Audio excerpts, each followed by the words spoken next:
I'm Anna, and welcome to Mr. Easy English. This video is created from 6 different podcasts, each one designed to train your ears, your brain, and your speaking rhythm at the same time. By listening to this podcast all the way through, you're giving yourself a real advantage. Most learners see about 27% improvement in their listening and speaking when they expose themselves to natural conversations regularly.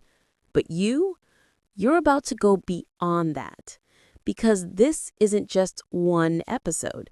This is 6 different energies, 6 different topics, and 6 different thought patterns, all combined into one powerful training session. Now imagine this. If just one session can push your progress forward, what happens if you do this every single day? Your brain adapts, your pronunciation sharpens, your understanding becomes faster and more intuitive. You stop translating and you start thinking in English. Most people underestimate what consistent daily listening can do, not in 1 week, not in 1 month, but in 90 days. If you stay with me and you listen like this every day, your English fluency can grow by over 180%. Your confidence will rise, and you'll begin speaking without that fear holding you back. And here's the truth. You don't need talent. You don't need a perfect accent. You just need the discipline to show up. Right here, right now, every day. So, take a deep breath, let everything else go, and let's begin this journey together. Welcome again to Mr. Easy English. Let's start. Hey everyone, welcome back to our podcast. Hi Mark, how are you today? Hi, Anna. I'm doing great, thanks. And how about you? I'm fantastic. I was thinking about our last conversation about morning routines, and I realized how much our mornings actually shape the entire day. Oh, absolutely. I mean, even small habits like drinking water first thing or stretching for 5 minutes can totally change your mood. Exactly. And, some people underestimate how important that really is. They just wake up, grab their phone, and start scrolling. Guilty as charged sometimes. But hey, we all try. So, speaking of routines, I recently tried a technique called micro-morning goals, where I set tiny, achievable goals for the first hour of my day. That sounds interesting. Can you give an example? Sure. For instance, the first goal might be make your bed. Second goal, drink a full glass of water. Third goal, write down one thing you're grateful for. It seems simple, but it really sets a productive tone. I love that. I've been experimenting with something similar. I focus on energy boosters in the morning, like a short workout or listening to uplifting music. Music is huge. A good playlist can totally shift your energy, and the best part is it doesn't need to be long or complicated. Even 5 minutes counts. Definitely. It's funny how we think we need hours to get productive, but really, consistency in small steps matters more. Right. And consistency builds momentum. Imagine doing just one positive habit every morning for a month. It compounds. You'll see real change. Speaking of change, I wanted to ask, how do you stay motivated when mornings feel really tough? Tough mornings are the real challenge. I usually remind myself why I started, and I give myself permission to start small. Even if I just do one thing well, that counts. That's a good approach. I sometimes visualize how I'll feel after completing a morning task. It really helps me push through the initial resistance. Visualization is powerful. It's like tricking your brain into already experiencing success. And we can't forget coffee, right? A little caffeine never hurt anyone. Absolutely. It's the unofficial morning hero. But honestly, it's more about mindset than caffeine. Agreed. So for our listeners out there, maybe try starting with just one small positive habit tomorrow morning. Track it, enjoy it, and see the difference over time. And remember, it's okay to have off days. The key is to come back and keep building those habits. Exactly. Little by little, step by step, it adds up. All right. I think we've covered a lot today. Should we wrap it up? Yes. Thanks, everyone, for joining us today. And as always, stay curious, stay motivated, and let's go to the next podcast and lesson. You know, Mark, I've been thinking about something lately. Why do so many people start big goals with excitement and then just quit halfway? It happens everywhere. Fitness, business, learning a new language, even simple habits. Yeah, I've noticed that too. People start with fire, but the fire dies fast. I think one reason is that they fall in love with the idea of the goal, not the process. Exactly. Like when someone imagines themselves with a perfect body or becoming successful, but the moment they face discomfort, everything breaks. The fantasy was easy. The reality isn't. It reminds me of this guy I knew in college. He wanted to become a filmmaker.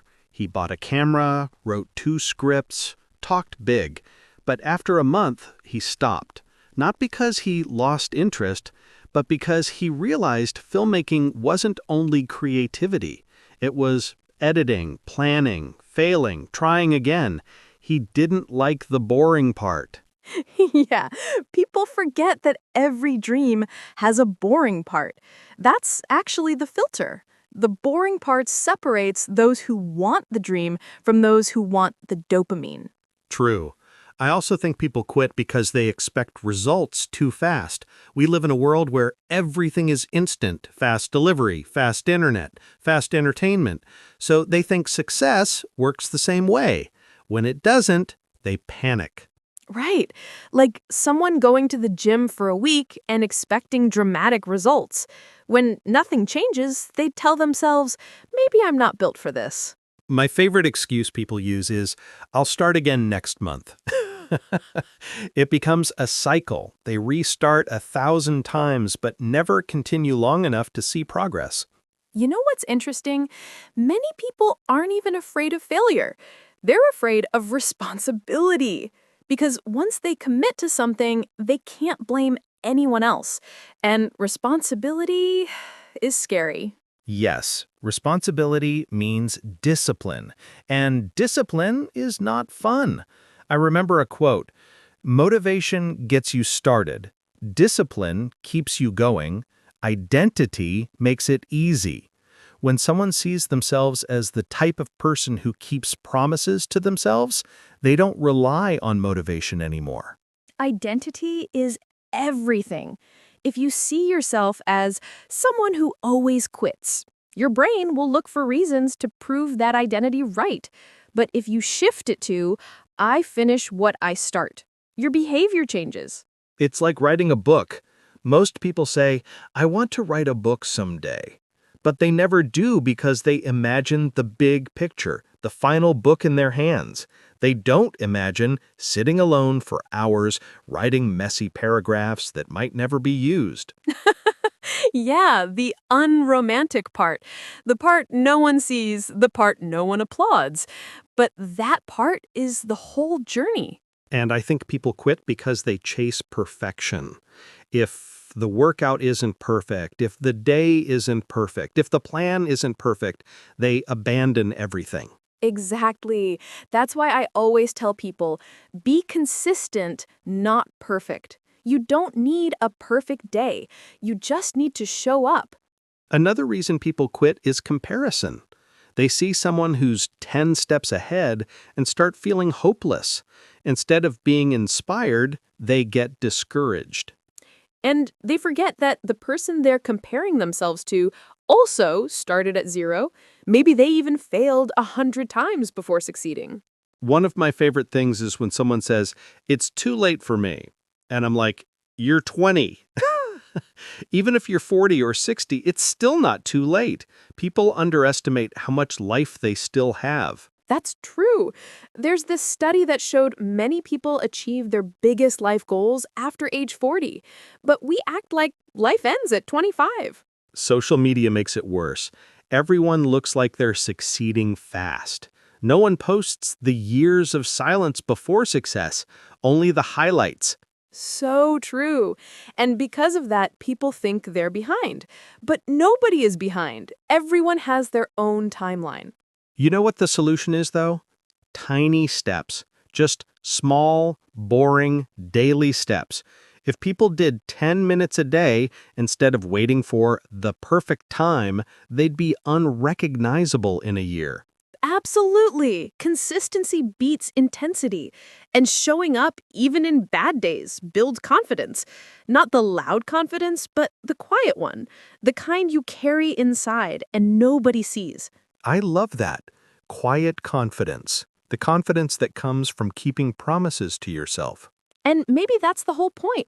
People quit because they've trained themselves not to trust their own words. If they say, "I'll start tomorrow," their brain already knows it's a lie. Yeah. Imagine if people treated their own promises like promises to a friend. They'd never break them. If someone listening right now feels stuck or feels like they always give up, I want to tell them this.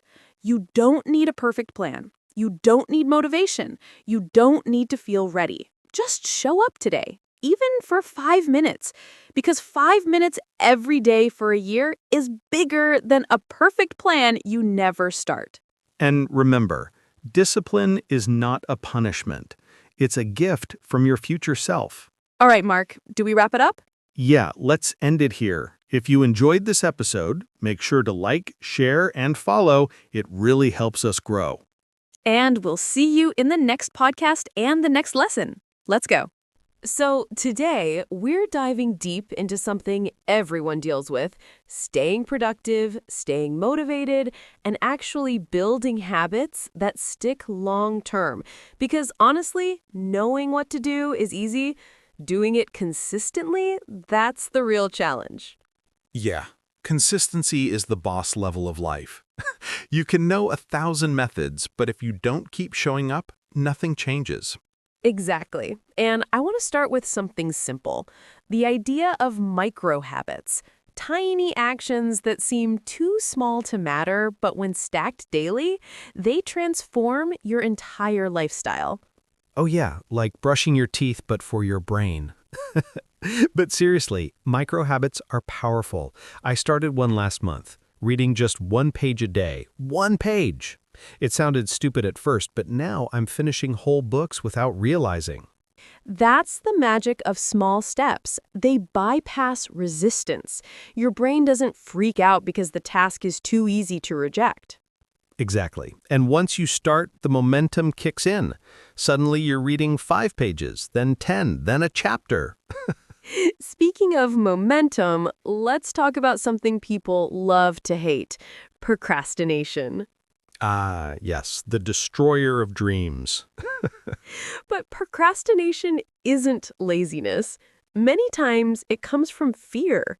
Fear of failing, fear of not being good enough, fear of starting something without knowing the outcome. Totally. I used to procrastinate because everything had to be perfect. If it wasn't perfect, I wouldn't start. But perfect is a trap. Perfect kills progress. And honestly, messy action is always better than perfect inaction. Facts. Like when I started learning piano, I was terrible for the first 2 weeks. But because I practiced 5 minutes every day, now I can actually play songs. Not perfectly, but way better than before. And that's exactly what matters. Improvement, not perfection. Speaking of improvement, let's talk about time management. People think the secret is doing more, but real time management is doing less, but better. Yes, people overwhelm themselves with 20 tasks and then wonder why nothing gets done. You need clarity, not chaos. That's why I plan my day with the big three, just three main tasks. If I finish them, the day is a win. Everything else is optional bonus. I do something similar. I call it priority blocks. 2 hours in the morning for the most important task, no phone, no distraction, just deep work.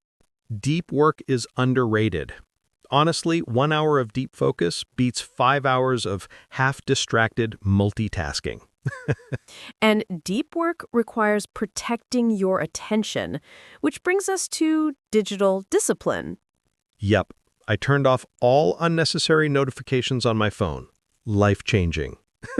Same here. And I also leave my phone in another room when I'm working. Out of sight, out of mind. People underestimate how powerful environment changes are. Clean desk, quiet room, good lighting. It's like an automatic productivity boost. And speaking of environment, energy plays a huge role. If you're tired, dehydrated, or stressed, forget about focus. So true. When I don't sleep well, my brain feels like it's running on potato battery. But seriously, sleep, hydration, movement, sunlight, they all feed your cognitive abilities. Let me share a quick story. Last year, I was working crazy hours. I thought I was being productive, but I was burnt out. One day during a meeting, I literally forgot what I was saying mid-sentence. Oh no. That's when I realized hustle without recovery is self-destruction. Now I schedule rest the same way I schedule work. That's actually a great point. Rest is not a reward, it's part of the process. Exactly. Without rest, you can't sustain growth. And let's talk about something deeper, mindset. Because all the methods in the world don't matter if your mindset isn't aligned. Yep, mindset is like the operating system. If it's outdated, everything runs slow. People often give up because they expect fast results. But real transformation takes time. It's like planting a seed. You don't dig it up every day to see if it's growing. Imagine someone yelling at a plant, "Grow faster!" That's what people do to themselves with goals. Exactly. And another big thing, comparison. Comparing yourself to others kills motivation. Social media makes it worse. You see everyone's highlight reel and compare it to your behind-the-scenes life. The truth is, everyone struggles, everyone fails. We just don't see it online. That's why one of my rules is compare only to your past self. If you're 1% better than yesterday, that's enough. Love that. And now I want to shift to the topic of discipline, because discipline beats motivation. Motivation fades, but discipline keeps you moving. Yes, motivation is like a spark, discipline is the engine. One thing that helped me is making habits so small that discipline becomes automatic, like drinking a glass of water when I wake up. Or doing 10 push-ups, or journaling for 1 minute. These tiny things add up. And if you miss a day, it's fine. Just don't miss two. Oh yeah, the never miss twice rule. It's simple but powerful. Another thing that helps, identity-based habits. Instead of saying, I want to read more, say, I am a reader. Exactly. You act according to who you believe you are. Change the identity, and the habits follow. And let's not forget the role of emotions. Your emotional state affects your productivity tremendously. Absolutely. That's why I do a 5-minute check-in every morning. How do I feel? Why? What do I need? It keeps me from ignoring my emotional battery. Emotional awareness is productivity. And you know what? People underestimate the power of celebrating small wins. Yes, celebration increases dopamine, and dopamine increases motivation. When I finish a tough task, I do a little victory dance. Whatever works. But speaking of tough tasks, let's talk about failure, because failure is guaranteed. Yes, but failure isn't the opposite of success. It's part of success. Every successful person has a trail of failures behind them. And what matters is how quickly you stand back up. Here's something I started doing. Whenever I fail, instead of beating myself up, I ask, what is this teaching me? That's powerful. And honestly, self-compassion is productivity. Being harsh on yourself never helps. You can't bully yourself into greatness. That's so true. So I think we covered a lot today. Micro habits, energy, focus, rest, mindset, discipline, emotions, failure. Yeah, this episode was packed. So for everyone listening, if you enjoyed this long, deep conversation, don't forget to like, subscribe, and hit the notification bell. It really helps the channel grow. And share this episode with someone who needs motivation today. Stay focused, stay patient, and let's move on to the next podcast and lesson. So today, we're diving into something everyone struggles with: focus. How to stay focused in a world full of distractions. Oh yes, it's like the universe conspires against you sometimes. Notifications, emails, random thoughts. Exactly.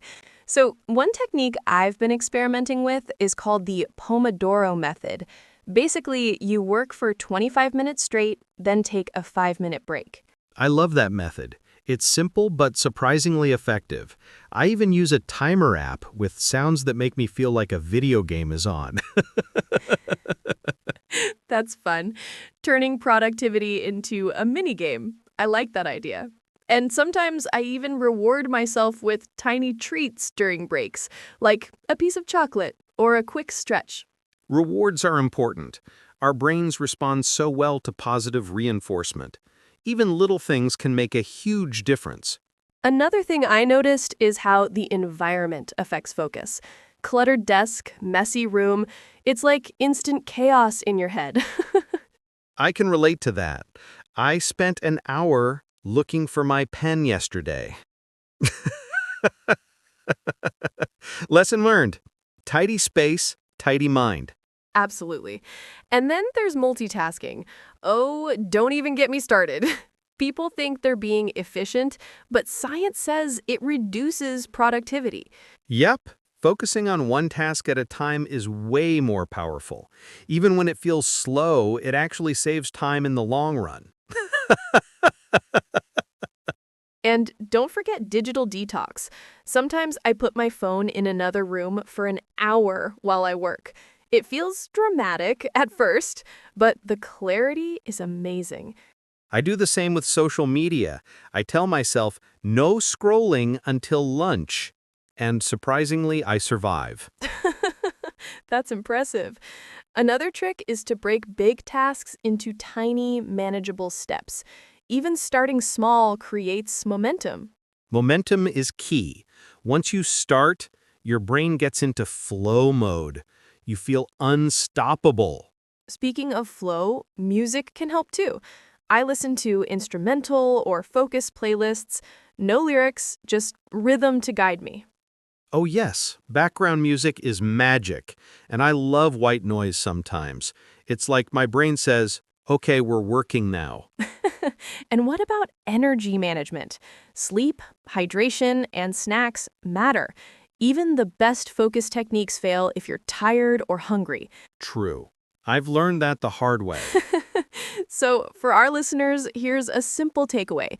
Tidy space, single task, use timers, tiny rewards, and don't forget self-care. Yep. And remember, nobody's perfect. Focus is a skill. You practice, you fail, you try again. That's normal. Exactly.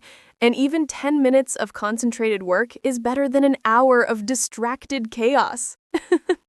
All right, I think we've shared a ton of tips today. So To everyone listening, if you enjoyed this episode, don't forget to like, subscribe, and hit the notification bell. And as always, stay focused, stay curious, and let's move on to the next lesson. You know what fascinates me? The human mind. How we think, why we think, and the little weird things we do without even realizing it. Oh, absolutely. Humans are basically walking mysteries. Like how we talk to ourselves in our heads all day long. Exactly. And the crazy part is, most people don't even realize how much internal dialogue they have. We're constantly narrating life, commenting, judging, imagining, rehearsing. And sometimes arguing with ourselves. Like I once argued with my own thoughts for 10 minutes and lost. That's normal. The mind creates scenarios that will never happen, like imagining what you would say if someone insulted you. Oh yeah, the shower arguments. Legendary. But what I find super interesting is how the brain loves patterns, even when there are none. Right. That's why people see shapes in clouds or faces on power outlets. The brain hates randomness. It tries to create meaning from anything. And let's talk about memory. People think memory is like a video recorder. Nope. Memory is a storyteller. Half the time, it makes things up. Yes, two people can remember the same event completely differently. The brain fills in gaps. And sometimes it fills the gaps with pure nonsense. And another weird behavior is how humans are terrible at predicting their own emotions. Exactly. We think, if I buy this, I'll be happy forever. Then 2 days later, we're like, meh. That's called hedonic adaptation. Humans get used to everything, good or bad. That's why people chase new things constantly. The happiness boost doesn't last. And here's something even crazier. Humans can feel more stress thinking about a task than actually doing it. Oh, yes. The anxiety before starting something is usually worse than the task itself. I once stressed for a week about making a phone call that took 40 seconds. That's classic. The mind exaggerates fear to protect us, even when there's no danger. And another funny behavior, people will choose a familiar discomfort over an unfamiliar possibility. Yes, staying in a bad situation just because it's known. The brain prefers predictable pain over unpredictable change. Humans really said, better the devil you know. And let's talk about imagination. Humans can imagine things that don't exist and then feel real emotions from them. Right. You can imagine falling off a cliff and your heart rate increases. And you can imagine a conversation that hasn't happened and get mad at someone for it. Guilty. But it shows how powerful imagination is. And dreams. Dreams are like random movie trailers created by a drunk director. Exactly. You're fighting a dragon, then suddenly you're late to math class from 10 years ago. The brain mixes memories, fears, desires, and nonsense all at once. And another behavior I love, humans laugh at things that aren't funny when they're nervous. Oh, yes. The nervous laugh. It's like the brain saying, I have no idea what to do right now, so laugh? And humans copy emotions. If someone yawns, you yawn. If someone laughs, you laugh. If someone is anxious, you feel anxious. Mirror neurons, the brain is built for connection. Speaking of connection, humans can sense when someone is looking at them, even from behind. That's wild. Scientists think it's survival instinct from ancient times. Makes sense. Back then, being stared at probably meant something is about to eat you.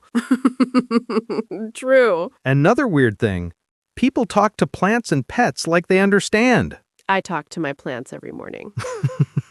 Grow, baby, grow. And the craziest part is sometimes it works. Because we change, our care improves. Humans are hilarious. We create problems in our heads that don't exist, worry about the future, regret the past, and forget to enjoy the present. Yes, the mind is always time traveling. But understanding these behaviors helps us manage them. Exactly. We don't fix the mind by fighting it. We fix it by understanding it. And humans are adaptable. The same brain that overthinks can also create art, music, ideas, inventions. That's the beautiful contradiction. The mind is chaotic, but also incredibly creative. All right, I think we unpacked a lot today. Human psychology, weird habits, dreams, emotions, imagination, the whole package. If you enjoyed this episode, don't forget to like, subscribe, and hit the notification bell. It helps us reach more curious minds. And share this episode with someone who loves weird human behaviors. Stay curious, stay aware, and let's move on to the next podcast and lesson.